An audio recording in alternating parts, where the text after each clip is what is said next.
So women, what screws up our hormones is trauma, toxins, and thoughts. And the worst one is thoughts. Yep, So high stress. by far. So I What call them the about three men? T's. Why are the men more feminine now? Okay, it's very simple. Let's go through the basic biology of this. Okay. And let's put out a stat, and then we're going to work backwards. Okay, 1 out of every 100 breast cancer diagnoses now are males. Okay. Very simple statistic. Now, what does that have to do with all things going on here? Well, here's what happens. Testosterone is a very aggressive, a very competitive, a very laser focused. It's what it does for us. It's a beautiful thing, and it's being treated like it's bad unless you're in sports. Guys, understand this. Sports is the only thing men are allowed to be men on anymore. But if they try to put it into the work world or the home world or anything like that, now it's toxic.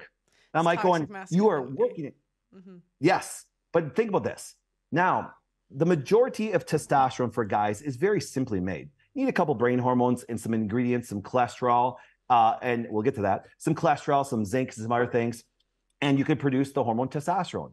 But here's the problem. I can show you thousands and thousands of labs where they'll come at low testosterone. And because our current healthcare system doesn't say, all right, what we're going to do is just going to give you now synthetic testosterone, which is very detrimental. We need to go, why is it off? Where did it go?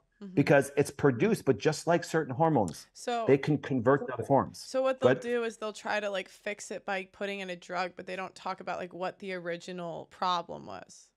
Right. Right. That's and, what you're and I'm going to saying. show you, and I'm going to show you the number one problem. Okay. And you're going to notice this, and it's going to hit home to most people. If you look at, for example, that testosterone is all produced, and now instead of doing the factors it does, what happens is we do things to our bodies that once again can cause those hormones to be depleted and converted. And they can convert to estrogens. And then what happens is, now wait, estrogens are more female dominated. Yes, males can convert their testosterone into estrogens.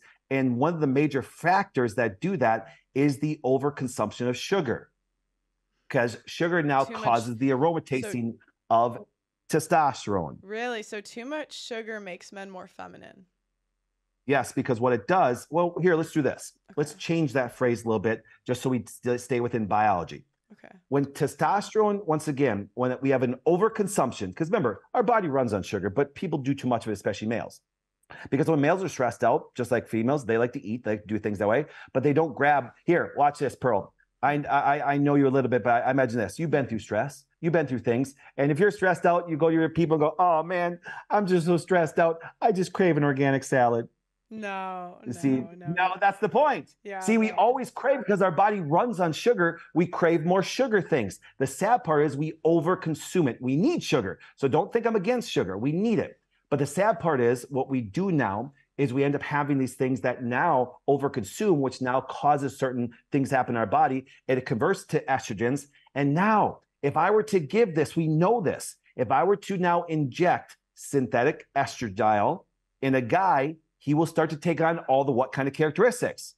Female characteristics. He will start to gain breasts. It's already happening without hormone therapy. Look at man bodies today. The dad bod, guys, I'm sorry. The dad bod's disgusting.